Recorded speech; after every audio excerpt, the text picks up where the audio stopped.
Hello students, welcome back to this channel Dinesh sir live study. मेरे साथ सीख रहे हैं आप 2020 में आया हुआ नया सिलेबस 12th स्टैंडर्ड का मैथ्स 1 के अंदर चैप्टर नंबर 5 वेक्टर्स। और वेक्टर्स के अंदर हम कर रहे हैं एक्सरसाइज 5.4 के अंदर लास्ट में हमने क्वेश्चन नंबर 12 तक कर लिया था। 5.4 ये थोड़ा लंबा एक्सरसाइज है, 18 क्वेश्चन है, कर रहे हैं हम धीरे धीरे लेकिन कंप्लीट कर लेंगे। आज हम स्टार्ट करें क्वेश्चन नंबर 13, तो देखते हैं इसको कैसा क्वेश्चन है।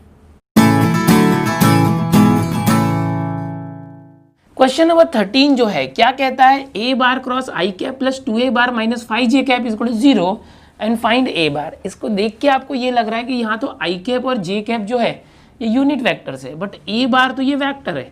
ऐसा कैसा कॉम्बिनेशन, और ये ए बार क्रॉस आई कैप, आपके टेक्स्ट बुक में ये ए बार छोटा पावर में दिया हुआ है, गलत प्रिंटिंग मिस्टेक है, इसको सही इस तरह से लिख लो वहाँ पर।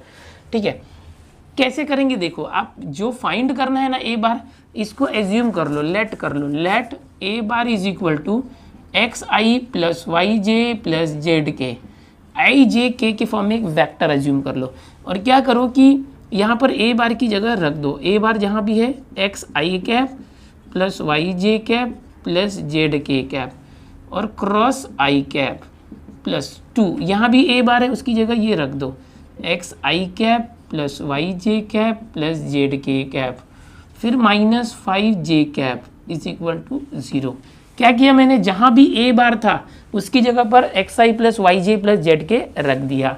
अब सॉल्व करो, देखोगे यहाँ तो इजीली सॉल्व हो जाएगा, 2 का मल्टीप्लाई सब में, और ये माइनस 5j है, यहाँ आई क्रॉस है, इस सबके साथ क्रॉस करना आई का।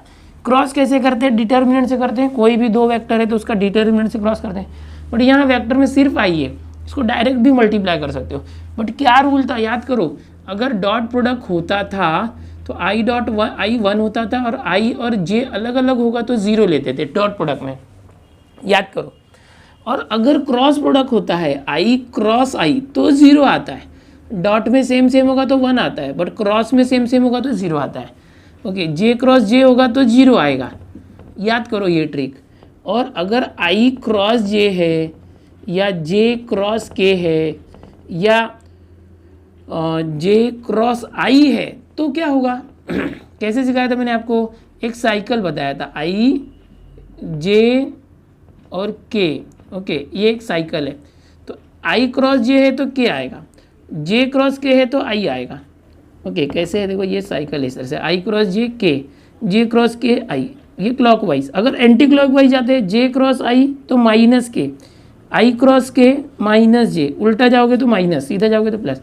तो आई क्रॉस जे के आएगा प्लस में, जे क्रॉस के किया तो आई आएगा प्लस में, जे क्रॉस आई देखो उल्टा आ गया तो के आएगा वो भी माइनस में। समझ में आया? तो ये बेसिक कंसेप्ट होते हैं cross product of unit vectors. तो चलो उसका कंसेप्ट का यूज़ करते हैं। देयरफॉर ये आई का मल्टीप्लाई यहाँ होगा तो x i cap cross I cap, जो स्केलर से उसको बाहर ही रखो, वाई जे कैप है यहाँ पर, जे कैप क्रॉस आई कैप, फिर जेड है के क्रॉस के कैप क्रॉस आई कैप, तो ये आई का तीनों में मल्टीप्लाई कर दिया। अब ये 2 का अंदर ले जाओ, 2x i cap plus 2y j cap plus 2z k cap, और बाद में यहाँ पर minus 5j cap is equal to 0 है। ठीक है, चलो अभी आई क्रॉस आई क्या सिखाया मैंने, I cross I self cross product 0 होता है, 0 into X 0, plus J cross I, ध्यान से देखो जे क्रॉस आई उल्टा किया, जे क्रॉस आई तो माइनस के आएगा, क्या आएगा माइनस के, एंटी क्लॉकवाइज निगेटिव आएगा। आंसर तीसरा आएगा जेड के क्रॉस आई, देखो के और क्रॉस आई, के में आई का क्रॉस किया तो तीसरा कौन सा है, जे, के क्रॉस आई जे, प्लस क्यों आ रहा है, क्योंकि ऐसे जा रहे हैं ना, घड़ी की सुई की दिशा में जाओगे तो प्लस में आएगा, के क्रॉस आई जे, ये प्लस में जे आया, उल्टा आया तो माइनस। और यहाँ पर क्या है 2x i cap plus 2y j cap, okay, plus 2z k cap minus 5j cap is equal to 0। अब क्या करोगे, जितने भी आई वाले टर्म्स हैं कौन कौन है, देखो 2x आई और कोई आई है नहीं, तो आई वाले को एक साथ लिखो 2x आई कैप। जे वाला कौन है, देखो यहाँ से जे की बात करेंगे तो ये जेड है जे के लिए, और ये 2y है यहाँ पर, और जे वाला यहाँ -5 है, ये तीनों में जे है। अब के लिए देखो यहाँ पर माइनस के है, ओके। अच्छा यहाँ पर देखो एक ये रह गया लगता है, एक्स के यहाँ वाई भी था, हाँ ये वाई था, वाई x इंटू ये 0 हुआ 0 और y इंटू ये माइनस के। तो ये k के लिए देखेंगे तो यहाँ पर प्लस करके देखते k लिया तो ये y इंटू माइनस वाई है। ओके, और k के लिए क्या है, देखो यहाँ पर k के लिए 2z है और कोई नहीं है। ओके, और यहाँ पर इसके k कॉमन लिया, k कैप। यहाँ पर ये माइनस k था, वो माइनस ये y अंदर मल्टीप्लाई हुआ तो माइनस वाई है, माइनस वाई लिया। अब यहाँ पर ये जो जीरो, इसको ऐसे समझ सकते हो, जीरो वेक्टर को 0 i cap, 0 j cap, 0 k cap, उसको भी वेक्टर फॉर्म में लिख दो। जीरो को भी कंपेयर करो, i के कोएफिशिएंट 0 को 2x के साथ कंपेयर करो, कंपेयरिंग बोथ साइड, इस तरह से आप लिख सकते हो, कंपेयरिंग बोथ साइड्स। क्या आ जाएगा देखो, 2x इज इक्वल टू 0 आ गया पहला। फिर j के साथ क्या है देखो, z plus 2y minus 5, z plus 2y minus 5 is equal to 0। यहाँ पर क्या है देखो, minus y plus 2z is equal to 0, सब 0 आ रहा है। तो यहाँ 2x इज 0 तो x 2 यहाँ पर है 0/2 0 हो गया, एक x आ चुका है। यहाँ पर देखो अगर मैं माइनस वाई इस तरफ गया तो y is equal to 2z आ गया यहाँ पर।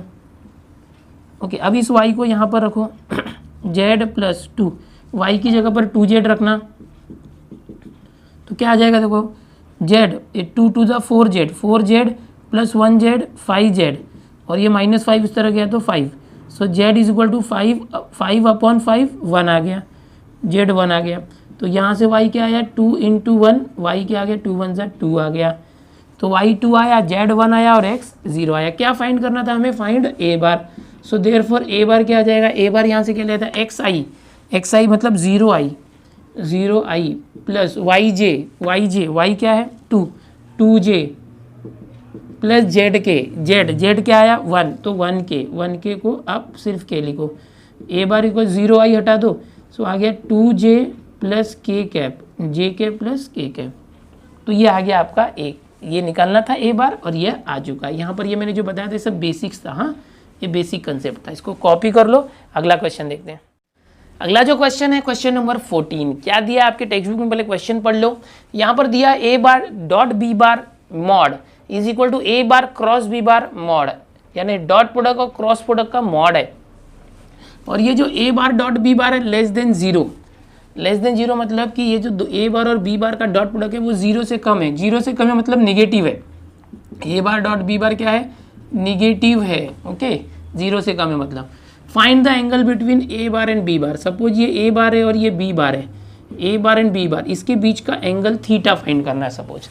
सो let the angle between a bar and b bar be theta. पहले आप ऐसे लिखोगे। अब देखो यहाँ पर क्या दिया हुआ क्वेश्चन में, वी हैव, क्वेश्चन में ऑलरेडी दिया है a bar dot b bar is equal to a bar cross b bar. इसका मीनिंग क्या दिया है, दो वेक्टर से इस तरह से a बार और b बार, उनका डॉट प्रोडक्ट और क्रॉस प्रोडक्ट निकालने के बाद अगर उनके मैग्नीट्यूड को निकालते हैं तो वो दोनों की वैल्यू सेम होती है, मैग्नीट्यूड मॉड यानी मैग्नीट्यूड की वैल्यू।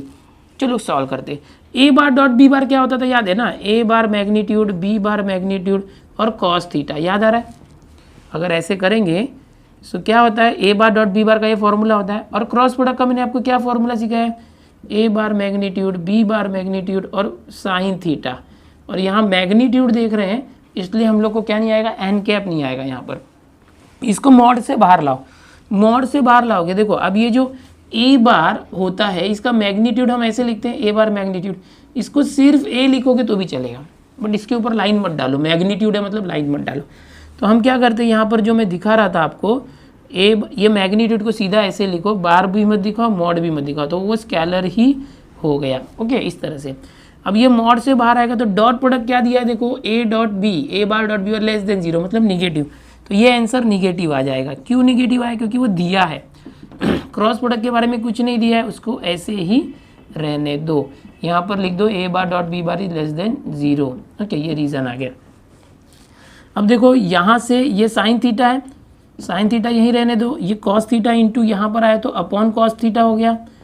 और यहाँ पर माइनस ए बी है, ये ए बी जो है यहाँ आया तो डिवाइड हो गया, a b is equal to, a b से ए बी कट गया, -1 है। साइन अपॉन कॉस क्या हो गया, टैन थीटा, और ये क्या है -1। बस हो चुका है। अब आगे देखो थीटा आ चुका है, टैन थीटा। अब टैन की वैल्यू 1 कब होती है, जब टैन 45 होता है। 45 को क्या बोलते हैं, π/4 रेडियन में।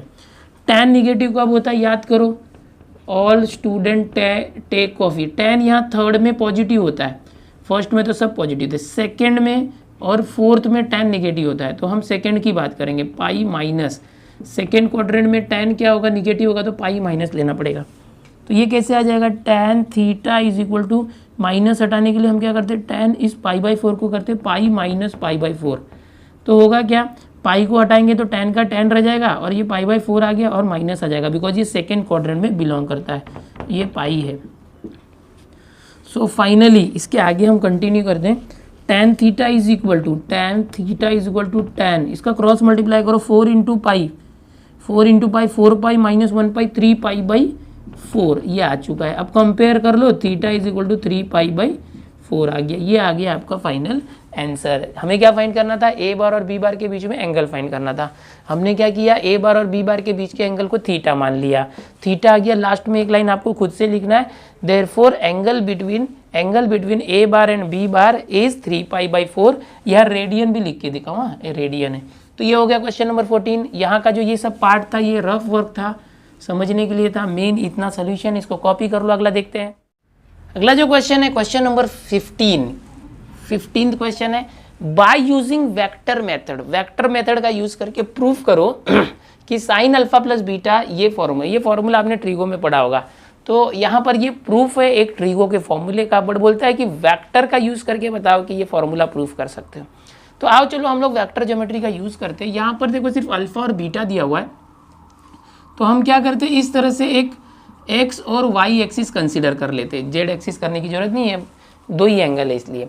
और क्या करते हैं, ये जो ओरिजिन है, ये ऐसा जेड समझ सकते हो यहाँ पर है, बट चलो जरूरत नहीं, इसलिए समझ लो कि यहाँ से मैं एक एंगल यहाँ पर बनाता हूँ और यहाँ से एक इस तरह से एंगल बनाता हूँ। ओके, आप ऐसे समझ सकते हो कि यहाँ पर जो कोऑर्डिनेट एक्सिस है इस तरह से है, समझो x x dash y y dash ये ओरिजिन है। समझो कि यहाँ से मैं एक पॉइंट लेता हूँ, समझो इसका नाम एल और एम लेता हूँ, या तो कुछ अलग ही नाम ले लो, समझो डी और ई। ओके, तो ओ डी और ओ ई दो ऐसी लाइंस है जो एक्स एक्सिस के साथ एंगल बना रही है। तो अब इसका स्टैंडर्ड एंगल कैसे होता है पता ना, इस तरह से ये एक एंगल है, बट ये समझो एक्स एक्सिस के साथ निगेटिव एंगल बना रहा है। निगेटिव एंगल नीचे जाएगा, पता है ना, क्लॉकवाइज डायरेक्शन में निगेटिव एंगल आता है। 11th में पढ़ा था ना एंगल में, एक्स एक्सिस के साथ क्लॉकवाइज डायरेक्शन में जो एंगल होता है निगेटिव होता है।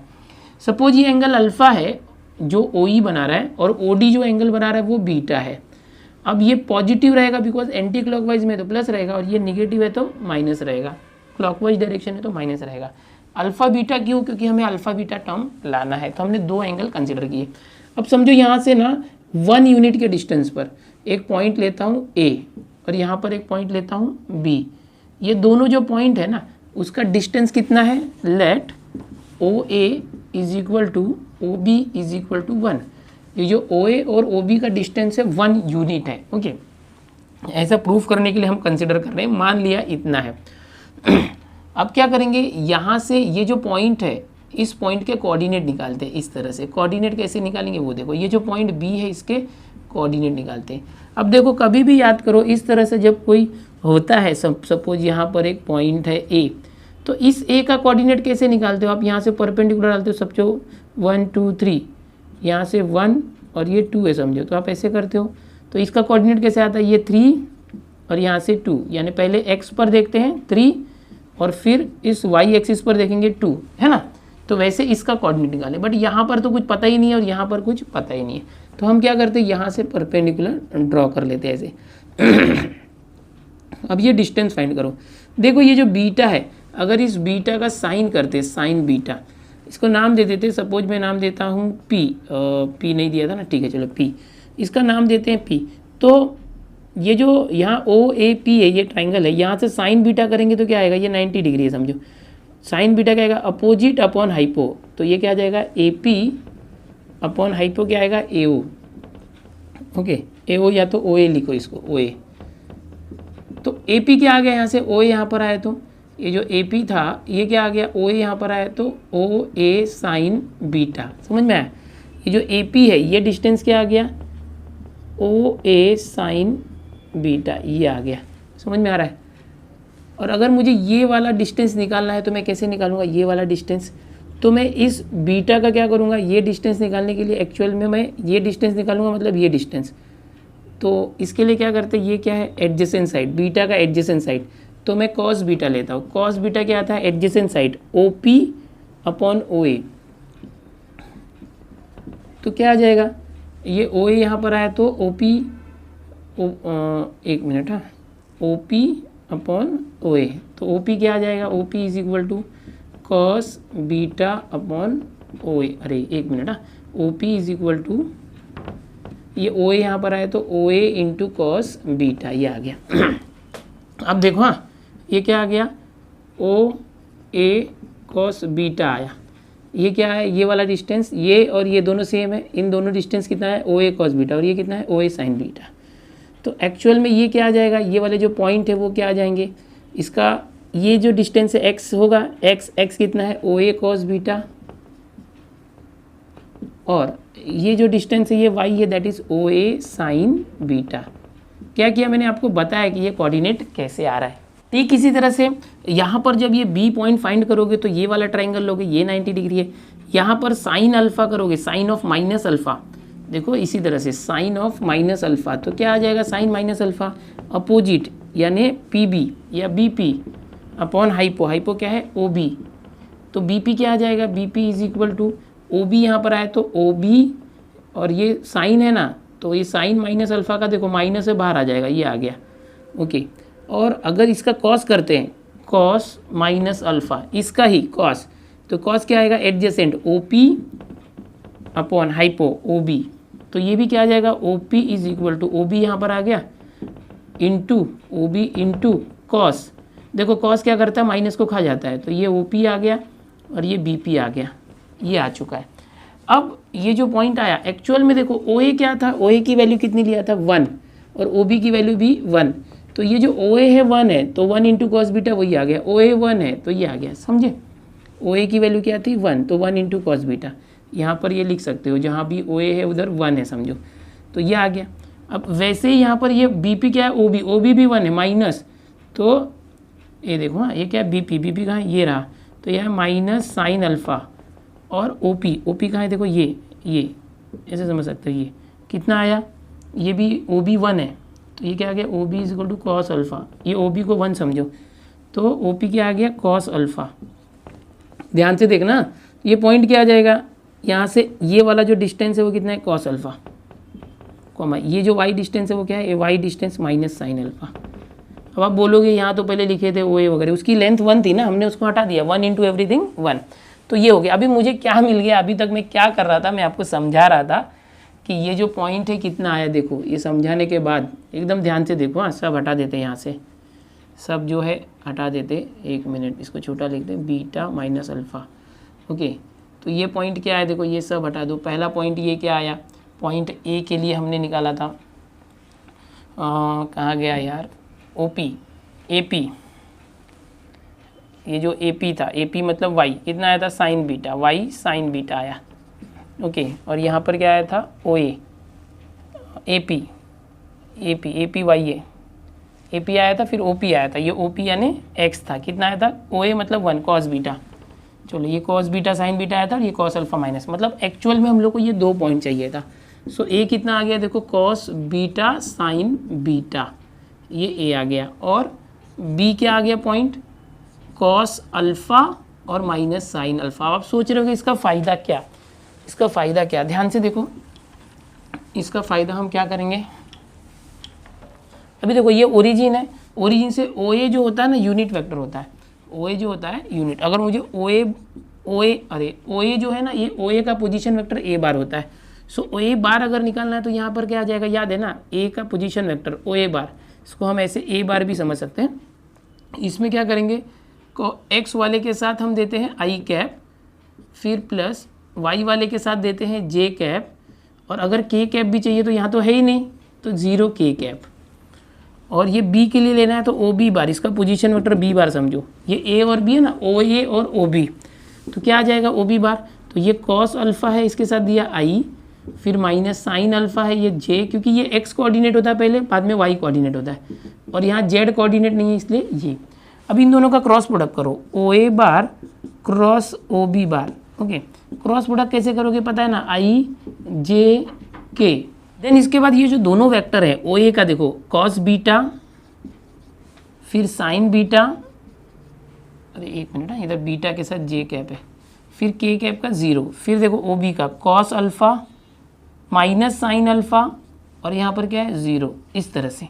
अब सॉल्व करो इसको, कैसे सॉल्व करोगे, आई कैप जब लोगे तो क्या आएगा, याद करो आई कैप के साथ क्या लेते हैं, आई कैप लिया तो ये कॉलम और ये रो भूल जाओ, sign beta into 0 0 minus minus sine alpha into 0 0, और क्या आ गया आई कैप। ओके, इस तरह से, फिर प्लस माइनस, फिर जे कैप लेंगे, ये जे कैप लिया तो ये कॉलम और ये रो छोड़ देना, तो क्या बचेगा cos beta into 0 0 minus cos alpha into 0 0, देखो ये किया, this into this 0, this into this 0, तो ये जे कैप आया, प्लस अभी के कैप मतलब ये कॉलम और ये रो छोड़ देना, तो ऐसा क्या cos beta minus sine alpha, यानी minus sine alpha cos beta ये आया, माइनस फिर कॉस अल्फ़ा साइन बीटा आया, यहाँ पर क्या है कॉस अल्फ़ा साइन बीटा, ये आया। ओके, क्रॉस मल्टीप्लाई किया, इसका मल्टीप्लाई इसमें किया, माइनस इसका मल्टीप्लाई इसमें किया, और क्या आ गया के कैप। अब देखो ये 0 माइनस 0 0 0 इंटू आई कैप 0, माइनस 0 माइनस 0 0 जे कैप, तो ये क्या हो गया 0 माइनस 0 जे कैप, ये पूरा 0 हो गया आई और जे, और यहाँ पर जो के कैप के साथ है वहाँ पर एक माइनस आ चुका है, माइनस कॉमन ले लो माइनस, ये आ गया sign alpha cos beta plus cos alpha sine beta, क्या आ गया के कैप। तो ये आ चुका है ओ ए bar cross O B bar, ये आ चुका है। इसके आगे क्या करो कि ये देखो ये माइनस आया, अभी मैं चाहता हूँ माइनस हट जाए, तो ये ओ ए क्रॉस ओ बी है ना, इसको मैं ऐसे करता हूँ ओ बी क्रॉस ओ ए। ऐसे करने से क्या होगा पता है ना, ये आगे पीछे करते हैं तो कॉम्पिटिटिव लॉ अप्लाई नहीं होता, ये माइनस हो जाएगा, इसका निगेटिव होगा, निगेटिव और निगेटिव पॉजिटिव हो जाएगा, तो क्या आ गया sign alpha cos beta plus cos alpha sine beta, और ये क्या आया के कैप। के कैप क्यों आया, क्योंकि ये क्रॉस प्रोडक्ट है, क्रॉस प्रोडक्ट है मतलब ये वेक्टर फॉर्म है, तो ये आ चुका है इक्वेशन नंबर 1 आपके लिए। देखो लाना क्या था, sign alpha cos beta plus cos alpha sine beta, वो आ चुका है, प्लस में चाहिए था प्लस में किया, इसलिए इसको घुमा दिया मैंने। अब लेकिन ये इक्वल लाना था साइन अल्फ़ा प्लस बीटा को। ओके, आप यहाँ से अगर कॉपी कर चुके होगे तो हम आगे देखते हैं, इसको मिटा देता हूँ मैं। ओके, यहाँ से स्क्रीनशॉट ले लो तब तक। ओके, इसको लिखना है पहले, ये सब लिखना है साइड में। ओके, अब इसको आगे करते हैं, देखो ध्यान से देखना, थोड़ा सा वेक्टर प्रूफ है, टाइम लग रहा है, आगे के 2 क्वेश्चन भी ऐसे ही हैं। देखो अब ओ बी क्रॉस ओ ए है ना, यहाँ से भी इसको वापस फाइंड करो, O B bar cross o ए बार, क्योंकि हम ये ला चुके हैं ना ओ बी क्रॉस ओ ए, तो डायरेक्ट दूसरा मेथड ओ बी क्रॉस ओ ए। अगर देखो हमारे पास 2 वेक्टर है और दोनों के बीच का एंगल हमें पता है, अगर मैं एंगल पता है इस तरह से, ठीक है, 2 वेक्टर है ओ बी और ओ ए, इस तरह से अगर ए बार और बी बार पता है, एंगल पता है इस तरह से, तो हम क्या करते हैं, ए बार क्रॉस बी बार क्या आता है, a b sine theta n cap, याद आ रहा है, ऐसे आता है ना डायरेक्ट फार्मूला करते हैं, O B bar cross o ए बार, तो क्या आ जाएगा ओ बी बार का मैग्नीट्यूड, तो ऐसे करो या ओ बी लिखो, फिर ओ ए बार का मैग्नीट्यूड, फिर साइन, अब देखना यहाँ से एंगल, ये ओ बी क्रॉस ओ ए है ना, ओ बी से ओ ए जा रहा है, तो यहाँ से जो एंगल ऐसे जाएगा। अब देखो यहाँ से यहाँ एंगल कैसे होगा, पॉजिटिव अल्फ़ा होगा, जब नीचे से ऊपर देखोगे तो पॉजिटिव अल्फ़ा, और यहाँ से बीटा, तो टोटल क्या हो गया अल्फ़ा प्लस बीटा, क्या आ गया अल्फ़ा प्लस बीटा। दिख रहा है क्या आपको स्क्रीन पर, हाँ चलो इतना दिख रहा है। अभी o b cross o a equal to यह है, और एक वेक्टर आएगा के बार जो परपेंडिकुलर है, सपोज ये जो वाई कैप है यहाँ पर जो भी परपेंडिकुलर वेक्टर है इन दोनों पे ओ बी और ओ ए पे वो के बार है समझो। अब फाइनली ये ओ बी और ओ ए का मैग्नीट्यूड कितना था, यहाँ पर देखो ओ बी और ओ ए बार का मैग्नीट्यूड 1, तो 1 साइन अल्फ़ा प्लस बीटा के कैप, 1 इंटू 1, तो फाइनली आ गया साइन अल्फ़ा प्लस बीटा के कैप। ये क्या आया O B bar cross o ए बार, इक्वेशन नंबर 2, ये सेकेंड इक्वेशन आया। ओके, इक्वेशन नंबर 2, और ये फर्स्ट इक्वेशन आया था। देखो ये दोनों आंसर है ना, O B bar cross o ए बार का, ये दोनों आंसर है। तो हम क्या करेंगे, फ्रॉम 1 एंड 2 दोनों आंसर देखो, O B bar cross o ए बार क्या है, ये आंसर है, और यहाँ पर क्या है ये, तो ये यही चाहिए था साइन अल्फ़ा प्लस बीटा, ये आ चुका है, देखो साइन अल्फ़ा प्लस बीटा आ चुका है।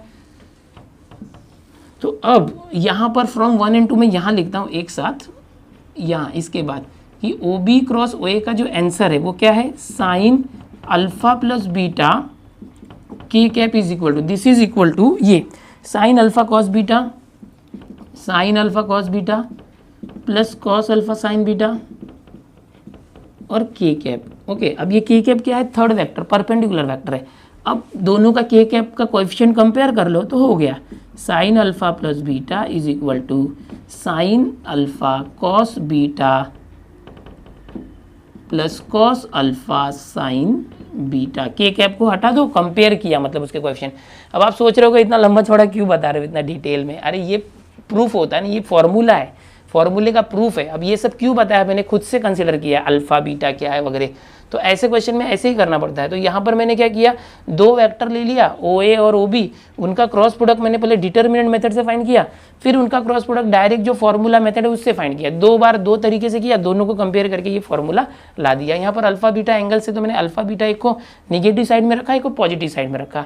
ओके, तो आप करो, इसको अच्छे से कॉपी करो, उम्मीद करूंगा समझ में आया ही होगा। ये क्वेश्चन नंबर 15 है। इसके बाद का नेक्स्ट क्वेश्चन देख लेते हैं 16। नेक्स्ट क्वेश्चन 16 नंबर का क्वेश्चन क्या है, देखो, फाइंड द डायरेक्शन रेशियो यानी DRs of a vector perpendicular to the lines whose direction ratios are. यहाँ पर दो अलग अलग लाइंस दी है, एक लाइन का डायरेक्शन रेशियो ये दिया हुआ है, दूसरी लाइन का डायरेक्शन रेशियो ये दिया हुआ है, और हमें क्या करना है कि इन दोनों लाइन के ऊपर जो परपेंडिकुलर लाइन है, find the direction ratio of vector perpendicular to the two lines, इन दोनों लाइन के ऊपर जो है परपेंडिकुलर है। सपोज ये वाली लाइन ये है और ये लाइन समझो इस तरह से है, कुछ दो लाइन है, पैरेलल है कि नहीं है, कोलिनियर है, पता नहीं है। सपोज ये दो लाइन है, इस लाइन का डायरेक्शन रेशियो ये है, इस लाइन का डायरेक्शन रेशियो ये है। इन दोनों लाइन को जो थर्ड परपेंडिकुलर वेक्टर है उसके अलोंग ओके डायरेक्शन रेशियो क्या होगा, परपेंडिकुलर के। तो हम क्या करते कि सपोज ये जो जिस लाइन का डायरेक्शन रेशियो ये है ना, उसके अलोंग एक वेक्टर है ए बार, ऐसे मान लो, और ये डायरेक्शन रेशियो जिस लाइन का उसके अलोंग एक वेक्टर है बी बार, ऐसे मान लिया। तो क्या होगा, ये जो डायरेक्शन रेशियो है इसके अलोंग जितनी भी लाइन होगी सबकी हर एक वेक्टर के लिए वही होगा। तो यहाँ पर ए बार को क्या हम मानेंगे, -2i + 1j ± -1 के कैप। ओके, यहाँ पर लिखते हैं let A bar and b bar are vectors along lines having these direction ratios. Okay, short में ऐसे लिखते हैं, यानी ये जो डायरेक्शन रेशियोज है जिन लाइंस के हैं उन लाइन के अलोंग में ए बार और बी बार दो वेक्टर, इसलिए जो ए बार है वो क्या करना है, इसमें आई जे के कर देना। बी बार कैसे आएगा, इसमें कर देना -3i -4j और +1k। ओके, तो ए बार और बी बार आ चुका है अभी। हाँ, अब क्या बोला है कि ए बार और बी बार ये दोनों जो वेक्टर है, सपोज ये ए बार है ये वाला और ये बी बार है, ये दोनों जो वेक्टर है इनको परपेंडिकुलर वेक्टर का डायरेक्शन रेशियो निकालो। तो आपको पता है कि अगर कोई दो वेक्टर है इनका क्रॉस प्रोडक्ट करते हो तो क्या आता है, ए बार और बी बार का क्रॉस प्रोडक्ट, एक थर्ड वेक्टर आता है जो इसको परपेंडिकुलर होता है। ए बार और बी बार को अगर क्रॉस प्रोडक्ट करोगे तो तीसरा वेक्टर आएगा जो इन दोनों को परपेंडिकुलर होगा। समझ में आया, 3 डायमेंशन में। तो मुझे इसका डायरेक्शन रेशियो निकालना है, ये ए बार क्रॉस बी बार का। तो मैं क्या करूँगा, ये जो ए बार क्रॉस बी बार है निकाल लो। कैसे निकालते हो, याद आ रहा है, आई जे के करते हैं, है ना। ए और बी पता है, -2 1 -1 -2 1 -1, बी क्या है देखो -3 -4 1। इसको सॉल्व करो। कैसे सॉल्व करते हो, जैसे मैं कब से सिखा रहा हूँ वैसे ही सॉल्व करना है। 3 ब्रैकेट ले लो, आई कैप माइनस फिर जे कैप फिर प्लस के कैप, इस तरह से 3 ब्रैकेट लो, सबके बीच में माइनस आ जाएगा। आई कैप लिए तो इसको कॉलम को और ये रो छोड़ दो, तो 1 × 1 1 -4 × -1 4 आ गया। फिर जे कैप लोगे तो ये कॉलम ये रो छोड़ दो, -2 × 1 -2 -1 × -3 3 आ गया। फिर के कैप करोगे तो ये छोड़ दो, -2 × -4 8 आ गया, -3 × 1 -3 आ गया। ओके, तो क्या आ गया देखो, 1 -4 -3 आई कैप माइनस -2 -3 -5 × +5 जे कैप, और यहाँ पर +8 -3 8 + 3 11 के कैप, ये आ चुका है। अब ये जो आया ये क्या आया, ये थर्ड वेक्टर आया। यहाँ पर लिख सकते हो A bar cross B bar is perpendicular vector to given lines. Okay, hence direction ratios of perpendicular vector to given lines are, क्या है देखो यहाँ से -3, इनका जो एक कोएफिशिएंट है ना वो ले लो खाली कि आई जे के साथ, -3, 5 और 11, -3, 5, 11 हो गया। बस इतना ही करना है, कुछ नहीं है, बहुत आसान है। डायरेक्शन रेशियो क्या होता है आपको पता ही है, कोई लाइन है -2, 1, -1 है इस लाइन का डायरेक्शन रेशियो, तो इसके अलॉन्ग जितने भी वेक्टर होंगे हर एक वेक्टर इससे रिलेटेड होगा, आई जे के लगा दो उसके कोलिनियर में होगा। ओके, तो ये हो गया। अब देखो सेकंड भी दिया यहाँ पर, सेकंड के अंदर ये एक दिया है इस तरह से, जैसे यहाँ 2 डायरेक्शन रेशियो का सेट था 2 लाइन का, यहाँ भी 2 लाइन दी है। तो क्या करो, समझ लेना कि ए बार और बी बार 2 अलग अलग वेक्टर है इसके अलॉन्ग, तो 1i cap plus 3j cap plus 2k cap, b bar क्या है ये देखो, -1i cap plus 1j cap plus 2k cap. तो ए बार बी बार आया, इसका क्रॉस प्रोडक्ट कर दो, ए बार क्रॉस बी बार डिटर्मिनेंट। कैसे करोगे, ऐसे करना, आ गया जो आंसर आएगा उसका जो कोएफिशिएंट उठा लेना। ये आपको खुद से करना होमवर्क है, ठीक है, बिल्कुल ऐसे ही करना। 16th हो गया। सो देखा तो दोस्तों आपने कितना मतलब दिमाग लगाना पड़ रहा है हर एक क्वेश्चन में, और जहाँ प्रूफ आता है वहाँ पर तो थोड़ा सा और टाइम लग रहा है सब समझाने में, क्योंकि समझने के लिए इम्पॉर्टेंट है, समझना इम्पॉर्टेंट है। ओके, तो अभी जो इसके आगे जो 17 और 18 2 क्वेश्चन बचे हैं, ये दोनों क्वेश्चन 3D से रिलेटेड है, थोड़ा प्रूफ वाले टाइप में है, समझाना ज़्यादा है, लंबे लंबे सोल्यूशन है, टाइम लगेगा। तो मैं क्या करता हूँ, सिर्फ 2 क्वेश्चन को एक अलग से लेक्चर में आपको देता हूँ ताकि डिटेल में डीप में उसको बता पाऊँ।